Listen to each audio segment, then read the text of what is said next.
پس از 7 ماه تنفس عضو منتخب گشتین طرز آزاد کشور عبدالمجید کودیف دوباره بر روی گلیم برآمد و در اولین مسابقه خود پس از تبابت مدال طلا به دست آورد.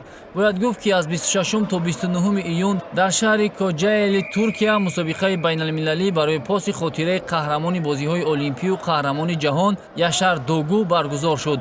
این مسابقه از زمره چهاربینی‌های با نفوذ و عنعنوی بوده با اشتراکچیان امتیازهای ضروری می‌دهد و همین خاطر همساله بهترین نمایندگان گشتین طرز آزاد را از تمام جهان به هم می‌آورد. در رقابت کودیو بر همه رقیبان خود غلبه به دست آورد و به فینال برآمد.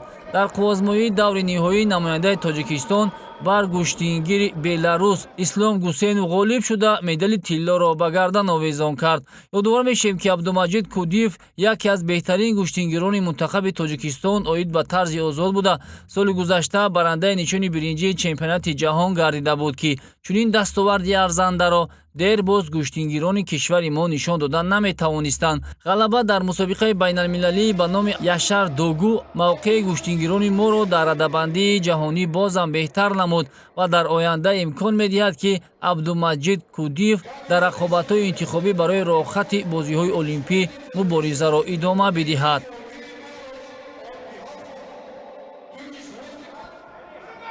نماینده دیگری تاجیکستان магомед евлоев نیز در این مسابقه بین المللی در وزن 79 کیلوگرم برآمد ارزنده نمود. عضو منتخب گشتین طرز آزاد کشور ما از ابتدا برای مدال مبارزه برد و در میان بهترین رقیبان خود هنرنمایی ارزنده نشان داد.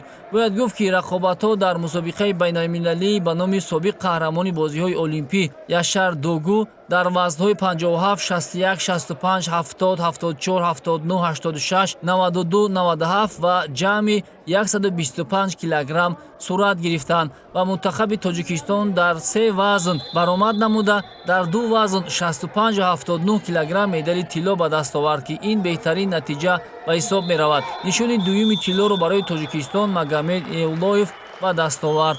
او در رقابت اول خود ورزشگر بی‌طرف را که تحت پرچم فدراسیون بین المللی گشتینگیری برآمد میکرد با حساب کلان شکست داد. در رقابت دومش نیز با ورزشگر آذربایجان مشکلی جدی را احساس نکرد و با حساب 8-0 ظفر یافت. در فینال مسابقه بر گشتینگیر میزبان رمضان ساری با حساب 2-0 غلبه به دست آورد و مدال طلا را به گردن آویزان نمود. باید گفت که نماینده دیگری تاجیکستان ایال بلالیوبسکی نیز در این مسابقه برآمد نمود تا به رقابت‌های دور نیم نهایی راه یافت، ولی برای برآمدن به فینال از نماینده هندوستان شکست خورد. اکثر نشانهای طلای این مسابقه بین المللی را گشتینگیران هندوستان و ترکیه به دست آوردند.